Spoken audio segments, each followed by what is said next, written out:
আসসালামু আলাইকুম। সম্মানিত সুধীমণ্ডলী, আমরা সূরা রোমের 20 নম্বর আয়াত থেকে এখন আলোচনা শুরু করব ইনশাআল্লাহ। আউযু বিল্লাহি মিনাশ শাইতানির রাজীম। বিসমিল্লাহির রহমানির রহিম। ওমিন আয়াতিহি আন খালাকাকুম মিন তুরাবিন সুম্মা ইযা আনতুম বাশারুন তানতাশিরুন। আল্লাহ বলেন, আল্লাহর নিদর্শনগুলির মধ্যে একটি নিদর্শন হচ্ছে যে তোমাদেরকে তিনি মাটি হতে সৃষ্টি করেছেন। অথবা ইযা আনতুম বাশারুন তানতাশিরুন, অথবা তোমরা মানুষ এবং সারা পৃথিবীতে তোমরা ছড়িয়ে পড়েছো। তো আমাদেরকে আল্লাহ মাটি থেকে সৃষ্টি করেছেন, এটাই সত্য। তার কারণ আদম আলাইহিস সালামকে সৃষ্টি করার জন্য যে মাটিটা সমগ্র পৃথিবীর পৃষ্ঠদেশ থেকে নেওয়া হয়েছে, একই সাথে আমাদের মাটিটাও নেওয়া হয়েছে, আমাদের সকলের মাটি। এবং এই সমস্ত সৃষ্টি, যত মানুষ সৃষ্টি হবে জন্মবে কিয়ামত পর্যন্ত, সকলের মাটি আদমের মাটির সাথে একসঙ্গে নেওয়া হয়েছে। পরে আদম আলাইহিস সালামকে সৃষ্টি করা হয়েছে, তাকে জ্ঞান দান করা হয়েছে, তাকে ভেস্টে নেওয়া হয়েছে। ভেস্তে নিয়ে যাওয়ার পরে তার পাঁজরের হাড্ডিকে তার সঙ্গিনী মা হাওয়াকে সৃষ্টি করা হয়েছে।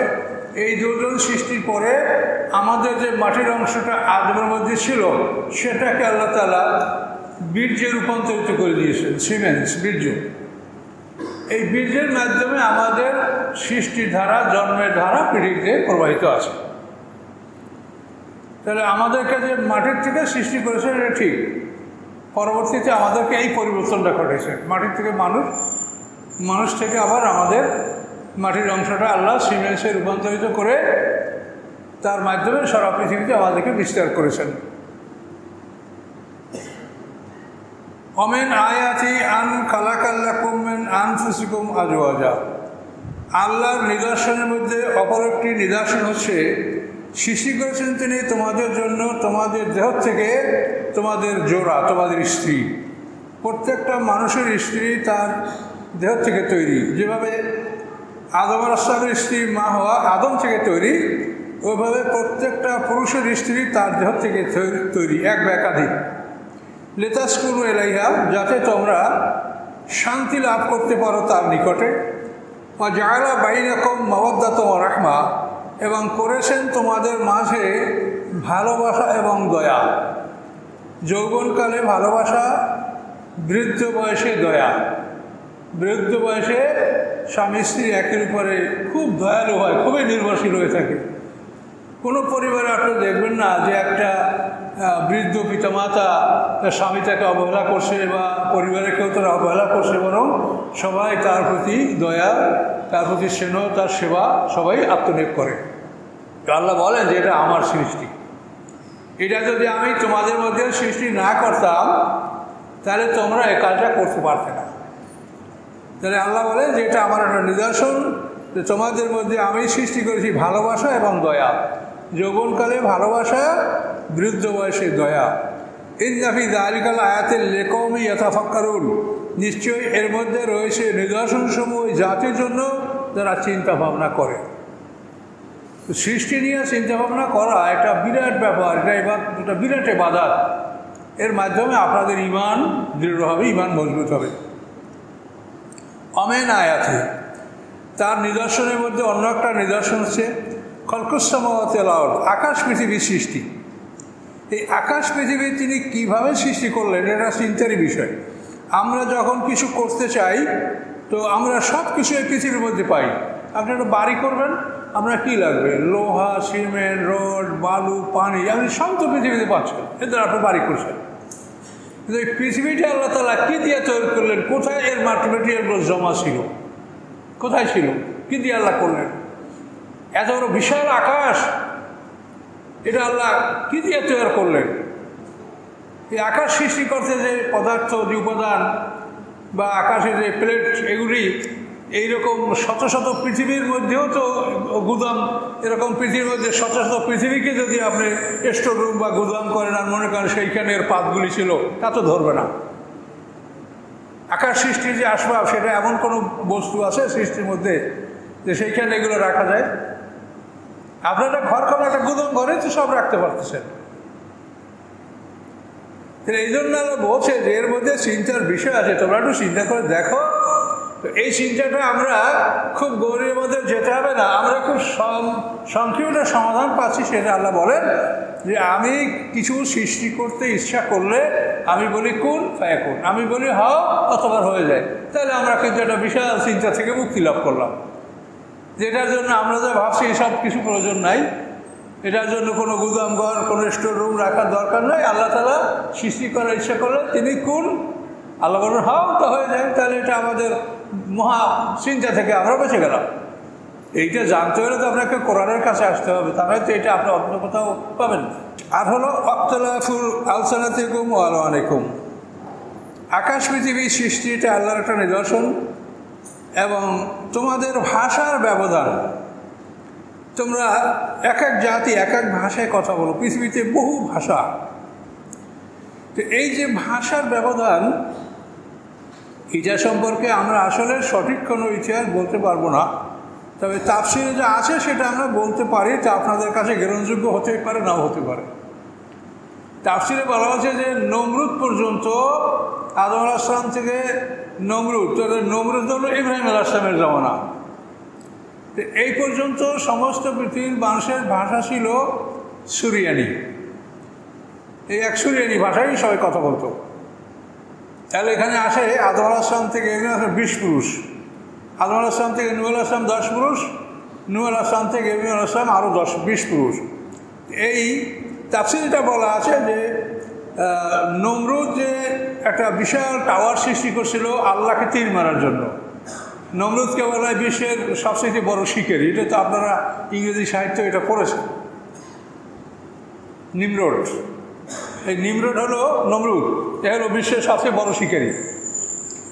তাহলে এই বড় শিকারী কেন? সে আল্লাহকে হত্যা করার জন্য তীর নিক্ষেপ করেছিল। তো তাফসীরে বলা আছে যে তার এই অভিপ্রায় তাকে খুশি করার জন্য আল্লাহ ফেরেশতাকে বলছেন যে ওর তীরটা রক্ত মেখে ফেরত দাও, তাহলে ও বলবে যে আমি আল্লাহকে মেরেছি। হ্যাঁ, এগুলো কতগুলো সত্যি, এগুলো কোরআনের কথা না তাফসীরের কথা। তো এখন এই নমরুদের অট্টালিকাটা যখন ধ্বংস হয়েছে, তখন সমস্ত দেশের মানুষের বিকট শব্দে, এর ভূমিকম্পে সবাই বেহুশ হয়ে পড়েছিল। বেহুশ হওয়ার পরে যখন তারা হুশে যখন আসছে, তারা যখন জ্ঞান ফিরিয়ে পেয়েছে, তখন তারা কেউ মাতৃভাষায় কথা বলতে পারে, কেউ কেউ হাঁ, কেউ আঙ্গুল দিয়ে দেখায়, কেউ ইশারা করে। এভাবে তারা বিভিন্ন ভাষার জন্ম দিয়েছে। ওইখান থেকে বিভিন্ন ভাষা সৃষ্টি হয়েছে। এবং ওটাকে বলা হয়, শহরটা হলো বাবুল শহর। এই বাবুল শহর, এটা আরবি ভাষার তাবালবালা, তাবালবালা থেকে বাবুল আসছে। তাবালবালা শব্দের অর্থ হলো কথা এলোমেলো হয়ে যাওয়া, গড়বড় হয়ে যাওয়া। তো এটা তাফসীরের কথা বলা আছে যে এখান থেকে মানুষের বিভিন্ন ভাষা সৃষ্টির সূচনা হয়েছে। এখন হতেই পারে বা নাও হতে পারে, আল্লাহ ভালো জানে। আল্লাহ বলেন যে আমি তোমাদের বিভিন্ন ভাষা এবং আলওয়ানিকুম, এবং তোমাদের বিভিন্ন রং, এই যে আমরা নানা রঙের মানুষ, আল্লাহ বলে এটা আমার সৃষ্টি। ইন্না ফি যালিকা লায়াতাল লিল আলামিন, নিশ্চয়ই এর মধ্যে রয়েছে নিদর্শন বিশ্ব জগতের জন্য, সৃষ্টিকুলের জন্য।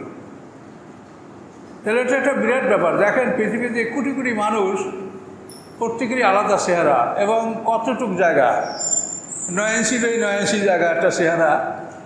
এর মধ্যে এত রকমারি আল্লাহ করেছেন যে সারা পৃথিবীর মানুষের দুইটা মানুষ একই রকম না। একই রকম মনে হলো যখন আপনি ভালো করে দেখবেন যে একই রকম না। পৃথিবীতে কত মানুষ, প্রত্যেকটা মানুষের যে ফিঙ্গার প্রিন্ট, মানে আঙ্গুলের ছাপ, এই রেখাগুলি আদম আলাইহিস সালাম থেকে কিয়ামত পর্যন্ত একটা মানুষের রেখার ছাপ অন্য মানুষের সাথে মিলবে না। তাহলে এটা কত আশ্চর্য সৃষ্টি, চিন্তা করে। সৃষ্টি তো সবাই করতে পারে, আপনারাও বানান, আমরাও বানাই। আল্লাহ বলছেন আমি আহসানুল খালিকিন, আমি সবচেয়ে ভালো বানাতে পারি। তোমরাও খালেক, তোমরাও বানাও। এই টেবিলটাকে বানাইছে সেখানে, এই যে টেবিলটার মিস্ত্রি খালেক, ঘরটাকে বানিয়েছে, আলোটাকে আবিষ্কার করছে, সবাই খালেক। আল্লাহ বলেন তোমরাও সৃষ্টি করো, কিন্তু আমি আহসানুল খালিকিন, আমার মতো সুন্দর করে তোমরা কেউ সৃষ্টি করতে পারো না। এটা আল্লাহর নিদর্শন যে তোমার রঙের ব্যবধান, তোমাদের ভাষার ব্যবধান। ইন্নাফি যালিকা লাআয়াতাল লিল আলামিন, নিশ্চয়ের মধ্যে রয়েছে নিদর্শন সমস্ত সৃষ্টিকুলের জন্য। অমেন আয়াতিহি, এবং আরও আল্লাহ নিদর্শন, অমেন আয়াতিহি, এবং তার নিদর্শন মানামুকুম বিল-লাইল, রাতের বেলায় তোমাদের নিদ্রা গমন, তোমার রাতের বেলায় নিদ্রা যাও, ঘুম পড়ো। অন্যার, এবং দিনেও তোমরা ঘুমাও, রাতে এবং দিনে তোমরা ঘুমাও, এটা আল্লাহ একটা নিদর্শন। এটা নিদর্শন কেন? আপনি কি বলতে পারেন যে আপনার ঘুমটা কিসে হয়? মানুষের যে মানে ভিতরে যেটা অংশ, স্পিরিচুয়াল পার্ট, মানে মানুষের যেটা আধ্যাত্মিক অংশ দেহের, সেটা হলো নফসে মুতমাইন্না, নফসে লাওয়ামা, নফসে আম্মারা, রূহ। এই চারটে জিনিস, এগুলি সবই কোরআনে বলা আছে। তো এই চারটে জিনিসের তিনটা হলো আমাদের দেহের পরিচালক, নফসে মুতমাইন্না, লাওয়ামা, আম্মারা। এই তিনটে হচ্ছে আমাদের দেহের পরিচালক, এরা আমাদের এই দেহটাকে পরিচালনা করে। আর রূহ আমাদেরকে বাঁচিয়ে রাখে। রূহর কোনো ব্যাখ্যাই আমাদের কাছে নাই, এটা আল্লাহ বলেই দিয়েছে যে এটার জ্ঞান তোমাদের নাই, এটা আল্লাহর আদেশ। তাহলে এখন রূহ এবং তিনটা নফস, এটা আমাদের ভিতরে আছে, যার জন্য আমরা এখানে বসা আছি, পরস্পর কথাবার্তা বলছি, শুনছি। তো এই চারটে জিনিস সম্পর্কে আমাদের কি জ্ঞান আছে বলেন? আপনি দেখবেন শতকরা মনে হয় যে 95 জন মুসলমান বলতেই পারবে না যে তোমাদের দেহের ভিতরের অংশটা কি। সৃষ্টিতে সব জোড়া জোড়া, তাহলে পানি, মাটি, আগুন, বাতাস, এই মিলে হলো এক। নফসে মুতমাইন্না, নফসে লাওয়ামা, নফসে আম্মারা, রূহ, এই মিলে হলো আর এক, দুই, এই এক জোড়া। আবার আপনি যদি দেখেন মানুষের শুরু মৃত্যু হতে, প্রথমে মৃত্যু, তারপর বরজাক, তারপর জন্ম, তারপর জীবন, এই চার মিলে এক। আবার এই জীবন আমাদের এখন, জীবনের পরে মৃত্যু, মৃত্যুর পরে বরজাক, বরজার পরে পুনর্জীবন সিংহারভূত করে, তারপর দ্বিতীয় জীবন, এই হলো আবার চার। এই চারি আট, আট মানে দুটা। তাহলে আল্লাহ বলছেন যে তোমার দেহের মধ্যে যা কিছু আছে তাও জোড়া জোড়া, এবং পৃথিবীর মধ্যে যত সৃষ্টি আছে সব জোড়া জোড়া, শুধু আমি আল্লাহ একা বেজোড়। এই কথাটা আল্লাহ কোরআনকে বলেছেন, এবং এই কথাটা এত জরুরি, এইটা যদি না বলেন তা আপনি ইসলামের মধ্যে ভেজাল, জাল হাদিস বা এটা কোনটা সত্য মিথ্যা কোনোটা আপনি নির্ণয়ই করতে পারবেন না। এটা আপনার একেবারে ফান্ডামেন্টাল নলেজ, আপনার একেবারে মৌলিক জ্ঞান, এটা আপনাকে জানতেই হবে। তো এই জন্য আল্লাহ বলছেন যে তোমাদের নিদ্রাটা, দিনে রাত্রে তোমরা যে নিদ্রা গমন করো, নিদ্রা যাও, এটা একটা আল্লাহর নিদর্শন। তুমি যখন নিদ্রা যাও তখন তোমার কোনোই জ্ঞান থাকে না, তুমি কিছুই বলতে পারছো না, তোমার কাছে কে নিয়ে গেল, কে কি করলো, কিছুই তুমি বলতে পারছো না। তাহলে তোমার থেকে কী গেল? নফসে মুতমাইন্না, নফসে লাওয়ামা, নফসে, এই তিনটা বের হলো, তখন নিদ্রা। আর যদি চারটা বের হয়ে যায় তখন হবে মৃত্যু। এখন মৃত্যু এবং নিদ্রার মধ্যে এতটুকুই ব্যবধান যে চারটা ভিতরের আধ্যাত্মিক দেহের চারটা যে পার্ট আছে, এই চারটা বের হয়ে গেলে হবে মৃত্যু, তিনটা বের হয়ে গেলে হবে ঘুম। কাজে এটা একটা নিদর্শন না? কত বড় নিদর্শন! এবং এগুলি যখন বের হয়ে যায় তখন এগুলি আল্লাহর দায়িত্বে থাকে। আল্লাহ কোরআন শরীফে স্পষ্ট বলেছেন, আল্লাহ ইয়াতাওয়াফাল আনফুসা হিনা মাউতিহা আল্লাতী লাম তামুত ফি মানামিহা।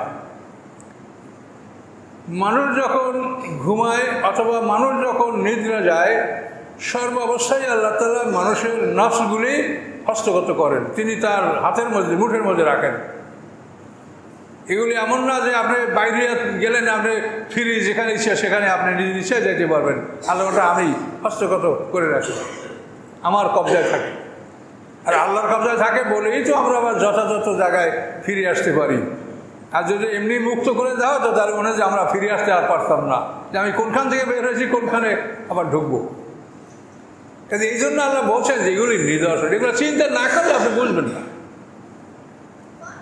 এই জন্য আল্লাহ বলেন যে এটা নিদর্শন যে দিনে রাতে তোমরা নিদ্রা যাও,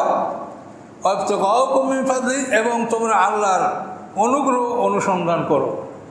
আল্লাহর অনুগ্রহ, ব্যবসা বাণিজ্য, লেনদেন, এটা তোমরা দিবা রাত্রিতে তোমরা এটা অনুসন্ধান করে থাকো, এটা আল্লাহর নিদর্শন। ইন্না ফি যালিকা লাআয়াতিন লিকাওমিন ইয়াসমাউন, নিশ্চয় এর মধ্যে রয়েছে নিদর্শন ওই সকল জাতির জন্য, আয়াত মানে নিদর্শন ওই সব জাতির জন্য ইয়াসমাউন যারা কান লাগিয়ে শোনে, যারা গভীরভাবে শোনে অনুধাবন করে, তাদের জন্য এর মধ্যে রয়েছে নিদর্শন সমূহ। অমেন আয়াতি আল্লাহর আরও নিদর্শন কি, ইউরিকুমুল বারকা তিনি দেখান তোমাদেরকে বিদ্যুৎ, খফমা তামা ভয় এবং আশা নিয়ে। বিদ্যুৎ দেখলে ভয় লাগে যে আমাকে যদি স্পর্শ করতে মরে যাব, আবার আশা যে এই বিদ্যুৎ থেকে বৃষ্টি সৃষ্টি হবে, আমাদের ফসল হবে, গাছপালায় ফল ধরবে। তা আল্লাহ বলেন তিনি তোমাদেরকে বিদ্যুৎ দেখান ভয় এবং আশা নিয়ে। ওই উনাজ্জিলু মিনাস সামাই মা এবং তিনি আকাশ হতে পানি বর্ষণ করেন, ফায়ুহয়ি বিল আরদা বা'দা মাউতিহা এবং জীবিত করেন তিনি পৃথিবীকে তার মৃত্যুর পরে। পৃথিবী মরে যায়, অর্থাৎ তার মধ্যে কোনো প্রাণ শক্তি থাকে না, কিছুই সে জন্মাতে পারে না, বেরেন। কিন্তু পানি পড়লেই দেখবেন যে তার মধ্যে থেকে সব প্রাণী বের হয়ে আসে। রাত্রে বৃষ্টি হবে, ভরে দেখবেন যে আপনার আঙ্গিনা সব বিভিন্ন গাছপালায় ভরে গেছে। তো শহরে আপনারা দৃশ্য দেখতে পান না, আমরা গ্রামে বসবাস করছি, তখন এগুলি সত্যিই দেখা গেছে ভোরবেলায় কত ফুটা ফুটা এই গাছ সেই গাছ এগুলো সব আঙ্গিনায়, বাড়ির আঙ্গিনায় ফুটে ফুটে সব বের হয়ে বৃষ্টির ফলে।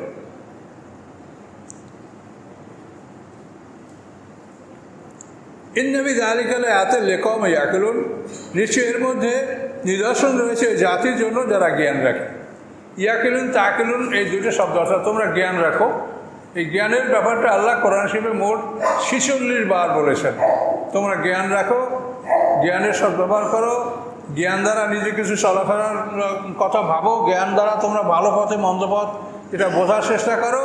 সবই খালি মশলা মুফতির কাছে যাইও না যে আমি কি করব, এই করব, সেই করব, একবার আদনা আদনা ব্যাপারও তোমার যেটা বোঝো না সেটা যাও, কিন্তু নিজের বিবেককেও কাজে লাগাতে হবে।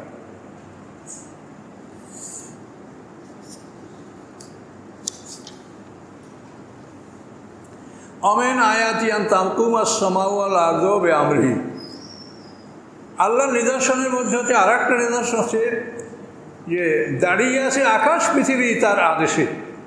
এই আকাশ পৃথিবী আল্লাহর আদেশে দাঁড়িয়ে আছে। এই পৃথিবীটার নিচে কি আছে, কিছু আছে বলেন? আপনি এখান থেকে ডাইরেক্ট বোরিং করেন, 8000 মাইল বোরিং করলে ওপার উঠে দেখবেন আপনি আমেরিকা। আপনি এখন দিন ওখানে দেখবেন রাত। এই পৃথিবীর উপরে নিচে কিচ্ছু নাই, ডানে বামে কোথাও কোনো মানে রশি বা খুঁটা বা কিছু এর সাথে যুক্ত নাই। শূন্যের উপরে উড়ে বেড়াচ্ছে ঘন্টায় 43,200 মাইল বেগে পৃথিবী এবং পৃথিবীর সূর্যের সাথে একটা গ্যালাক্সি, অন্য অন্য গ্রহ সহ এগুলি সব একসঙ্গে চলছে। এবং এর জন্য কোরআনের আয়াতই যথেষ্ট দলিল যে অকুল্লুন ফি ফালাকে ইয়াসবাহুন। আল্লাহ বলেন কুল্লুন সব, তোমরা যা কিছু মহাবিশ্বে এই দেখতে পাচ্ছ ফালাকে ইয়াসবাহুন এগুলি আকাশে সাঁতার কাটছে। এজন্য কোনো দূরের দলিল আপনার পরিষ্কার আল্লাহ বলেছে।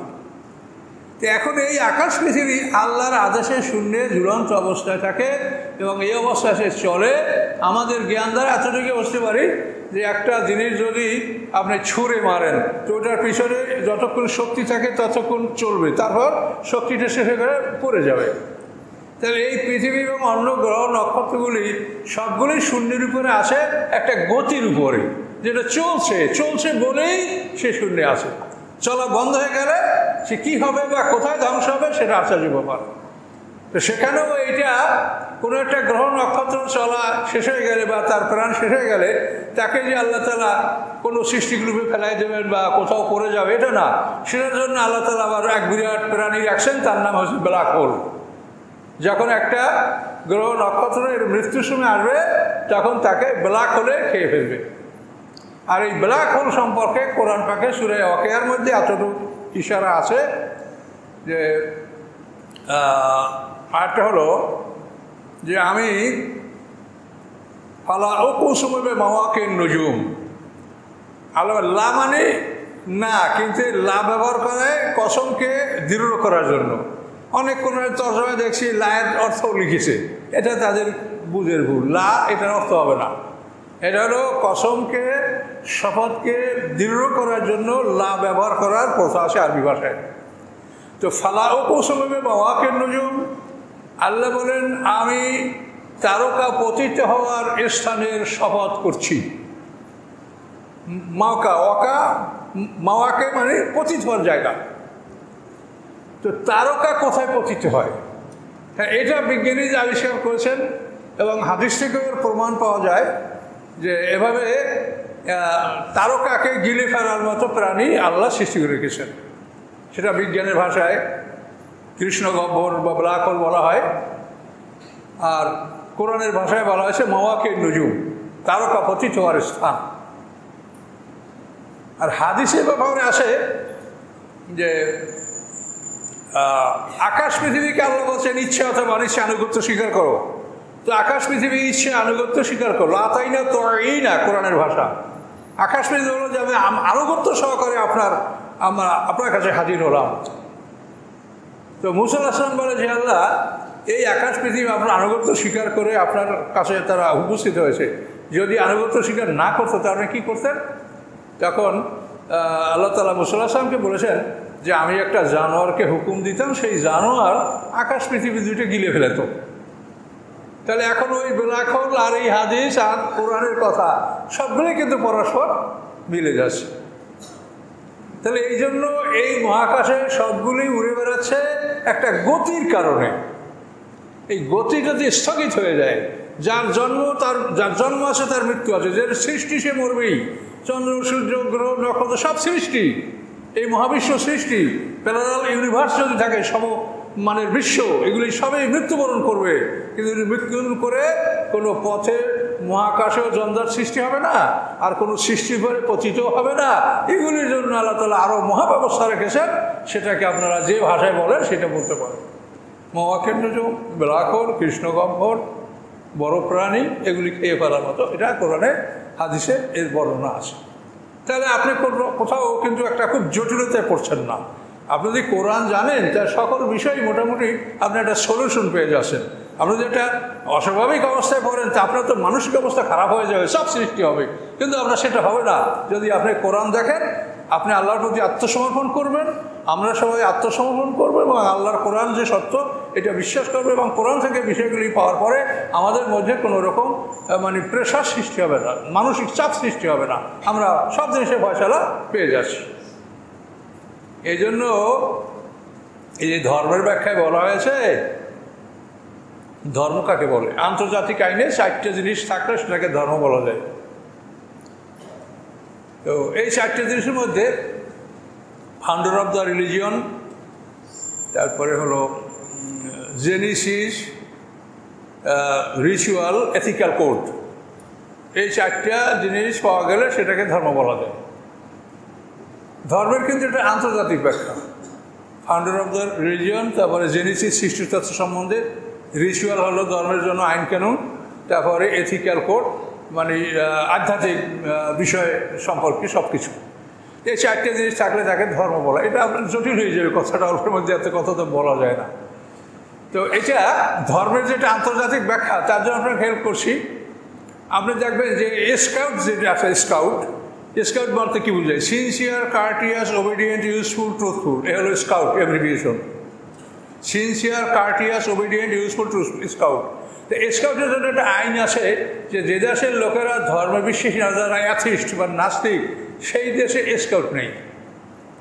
তাহলে স্কাউট কোন দেশে থাকবে? তাহলে ধর্ম কোন দেশে আসে, ধর্মের কি ব্যাখ্যা, এই অনুসারে যে সকল দেশে ধর্ম আসে সে সকল দেশে স্কাউট আসে। তাহলে এখন এই যে জেনেসিস সৃষ্টিতত্ত্ব সম্পর্কে ধর্ম আপনাকে জ্ঞান দিবে, এবং এই জ্ঞানের মাধ্যমে আপনি একটা মনের প্রশান্তি লাভ করবেন। আপনার মধ্যে কোনো এজিটেশন বা আপনার মধ্যে কোনো টেনশন এটা থাকবে না ইনশাল্লাহ। তো আন্তাকুমাস সমাও আল্লাহ আমরি, আল্লাহর আদেশে আকাশ পৃথিবী স্থির আছেন। সুম্মে যে দাকুম দাওয়াতা মিনাল আরদে, অথবা যখন তোমাদেরকে আল্লাহ তাআলা এই পৃথিবী হতে ডাকবেন, যে পৃথিবী হতে তোমরা আমার কাছে চলে আসো, আমরা তো সিঙ্গার ফুৎকারের পরে পৃথিবীতেই থাকবো। তো আল্লাহ বলেন এই পৃথিবীর থেকে তোমাদেরকে যখন একবার দাওয়াত দেওয়া হবে, একবার মাত্র ডাকা হবে, এজা আনতুম তাখরাজুন, সাথে সাথে তোমরা সবাই পৃথিবী থেকে বেরিয়ে আসবে। আপনার ক্ষমতা আছে লাশ হত্যা করে লাশ গুম করে ফেলাইছেন, কিন্তু হাসরের ময়দানে দেখবেন যাকে গুম করছেন সে আপনার সামনে আছে, আপনিও আছে, এখন বিচার হবে আপনাদের দুজনের।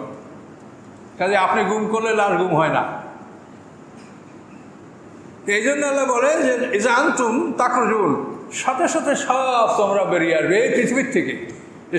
সিঙ্গার দ্বিতীয় সিঙ্গার ফুৎকারের পরে সিঙ্গার ফুৎকার যখন শেষ হবে, এই সিঙ্গার ফুৎকারে মানুষের মধ্যে যেগুলো ঢোকা নফস এগুলি সব ঢুকে যাবে, এবং এই ঢুকে যাওয়ার পরে মাটির একটা সমতল স্তরের মধ্যে আমরা সব থাক মাটির মধ্যে। এখানে এভাবে আমরা যেরকম মাতৃগর্ভে আমরা পূর্ণাঙ্গ মানুষ, আমাদের তিনটা নফস রুহুনিয়া মাতৃগর্ভে যেরকম আর পূর্ণাঙ্গ মানুষ হয়, ঠিক ওইভাবেই এই পৃথিবী হলো আমাদের জন্য মা। সেদিন সেই পৃথিবী মা, এই পৃথিবীকে আল্লাহ রসুল হাদিসে মা বলছেন। তাহা ফাজুমিনাল আরদে ফাইন্না উম্মুকুম, তোমরা পৃথিবীর ব্যাপারে যতবান হও, পৃথিবী তোমাদের মা। ইজাজুল্লাহর তাফসিরে এই সৌদি আরব থেকে যে তাফসিরটা লেখা হয়েছে মোহাম্মদ আলী সাবুনি, ওনার তাফসিরে হাদিসটা আসছে। তাহলে এভাবে মায়ের পেট থেকে যেরকম আমরা বের হই, পৃথিবীর পেট ফেটে এক পশলা বৃষ্টির কারণে পৃথিবীর পেট ফেটে আমরা পৃথিবীতে বেরিয়ে আসবো। এই সে কথা আলো এই যে আনতুম তাকরুন, সাথে সাথে আমি ডাকলে আমার ডাক ওই সিংহের মাধ্যমে, মানে কমান্ডাররা কি মানুষ একজন করে ডাকে, বাঁশিতে ফুঁক দেয়, সব হাজির। তো ওইরকম একটা ফুঁক দেওয়া হবে, মানে ট্রাম্পেট উইল বি ব্লোন, মানে এটা বিরাট বিউগল বাজানো হবে, এই আহ্বানে আমরা সবাই হাজির হয়ে যাব। সেটা আল্লাহ বলছেন এই যে আনতুম তাকরুন, সাথে সাথে তোমরা এই পৃথিবীর থেকে বেরিয়ে আসবে একটা নতুন মাঠে। তার কারণে এই পৃথিবীর মাঠ, এইটা মানুষ এই পৃথিবীতে আদম থেকে কিয়ামত পর্যন্ত মানুষ আসছে যাচ্ছে, তাই আমরা পৃথিবীতে আমরা মানে স্থান পাচ্ছি। কিন্তু সব মানুষ যদি এক জায়গায় করা হয় তাহলে কি এই পৃথিবীতে সম্ভব? কাজে এই পৃথিবী পরিবর্তন করা হবে। আল্লাহ বলেছেন ইয়ামা তুবাদ্দালুল আরদু গায়রাল আরদ, সেদিন এই পৃথিবীর পরিবর্তে অন্য পৃথিবী নিয়ে আসা হবে এবং সেখানে তোমাদেরকে একত্রিত করা হবে। হাশরের ময়দানে আরশ বহনকারী ফেরেশতা 8 জন, ওয়াহমিলু আরশা রাব্বিকা ফাওকাহুম ইয়াওমাইযিন সামানিয়া মানে 8। তো এই 8 জন ফেরেশতা আল্লাহর আরশ বহন করে নিয়ে আসবে পৃথিবীর বুকে, পৃথিবীর বিচারের মাঠে। তাফসিরে বলা আছে তার একজন ফেরেশতা বর্তমান পৃথিবীর 2টা পৃথিবীর সমান, এত বড় আকৃতি তারা ফেরেশতা। তো ফেরেশতার আকৃতি এইভাবে তাফসিরে আসে, হাদিসে আসে। এটা কেন আসে? যে কোরআনে যখন আসে আলাইয়া তেসাতে আসা যে দোজখের প্রহরী ফেরেশতারা 19, এটা কোরআনের আলাইয়া তেসাতে আসার। তখন আবু জাহেল তার সাথীদেরকে বলে, যাই বেটারা তোরা মর। বলে কেন? যে এই যে মোহাম্মদ সাল্লাল্লাহু আলাইহি ওয়াসাল্লাম কি বলছে যে দোজখের ফেরেশতা 19 জন, যে তোরা এত মানুষ, 19 জন ফেরেশতা কি আমাদেরকে শাস্তি দিতে পারবে? তোরা সবাই মিলে তাদেরকে বাইন্ধে ফেলাবি, তারপর আমরা সব কিছুর মালিক হবো, আমরা ভেসে ঢুকবো, আর মোহাম্মদ সাল্লাল্লাহু আলাইহি ওয়াসাল্লামের দল আমরা দোজখে ঢুকাই দেবো। এলো আবু জাহেলের ঘোষণা। তখন আবু রাশাদ কালদা একজন শক্তিশালী মানুষ, সে বলে আমি একা 10 জন ফেরেশতা ঠেকাতে পারবো, বাকি 9 জন তোরা ঠেকাবি। তো এই সমস্ত প্রলাপ, পাগলের প্রলাপ, এগুলি যাতে আমরা বুঝতে পারি, এই জন্য আল্লাহ বলছেন, বা আল্লাহর জ্ঞান ছাড়া তো জ্ঞান কোথা থেকেও আসে না, হাদিস যদি হয় সেটা তো হইয়ে গায়ের মাতলু।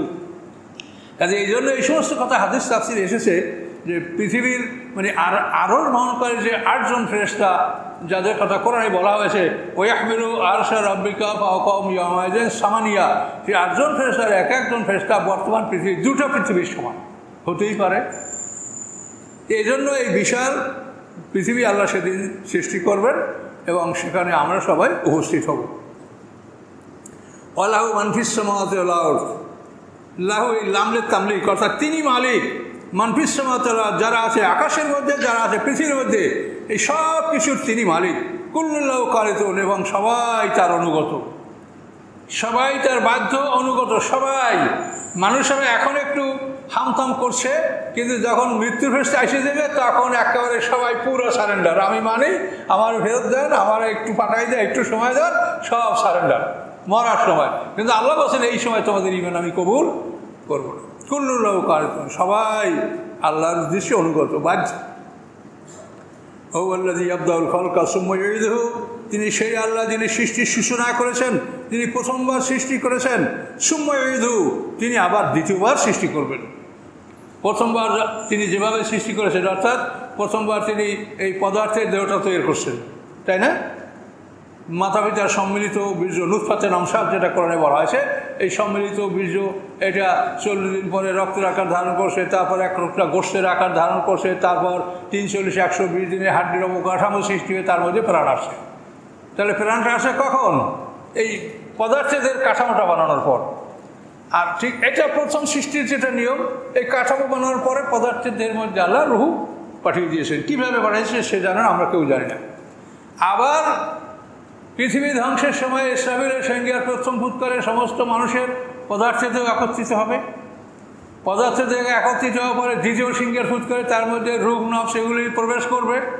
প্রবেশ করার পরে মানে প্রথমবার যেভাবে পদার্থের দেহ আগে রুহু ঢুকছে পরে, দ্বিতীয়বার একইভাবে পদার্থের দেহ আগে এবং তারপরে তার মধ্যে রুহু ঢুকবে। এই জন্ম এই দুইটা, এর মাঝে কোনো জন্ম নাই। এই মাঝে জন্ম প্রশ্ন যেগুলো আপনাদের মনে ওঠে, এগুলি আপনারা কোনোভাবে মিলাতে পারবেন না, কোরআনে নাই, আর এগুলোর বাস্তবতাও নাই। তা এই জন্য আল্লাহ বলছেন যে তিনি প্রথমবার সৃষ্টি করেছেন সুম্মা ইউঈদুহু, এবং দ্বিতীয়বার তিনিই সৃষ্টি করবেন, এবং বহু আহানু আলাইহি, এবং এটা আল্লাহর কাছে খুব সহজ। তোমরা মনে করছো মানুষটা মাটির সাথে মিশে গেছে, হাড্ডি গুঁড়া হয়ে গেছে, সারা পৃথিবীর পানি বায়ু বাতাসের সাথে মিশে গেছে, হ্যাঁ, একটা কবরস্থান সমুদ্রে ভেসে গেছে, হ্যাঁ, কীভাবে করবে? তা আল্লাহ বলেন হুয়া আহওয়ানু আলাইহি, এটা আমার কাছে সবচেয়ে সোজা, সবচেয়ে সোজা, আমি কোন বললে হয়ে যাবে সব। আহওয়ানু আলাইহি ওয়ালাহুল মাসাউল আলা, এবং সমস্ত শ্রেষ্ঠ গুণাবলীর মালিক আল্লাহ। ফিস সামাওয়াতি ওয়াল আরদ, আকাশ পৃথিবীতে যত গুণাবলী আছে এই সমস্ত শ্রেষ্ঠ গুণাবলীর অধিকারী একমাত্র আল্লাহ। ওহুয়াল আজিজুল হাকিম, তিনি পরাক্রমশালী এবং মহাপুরুষ।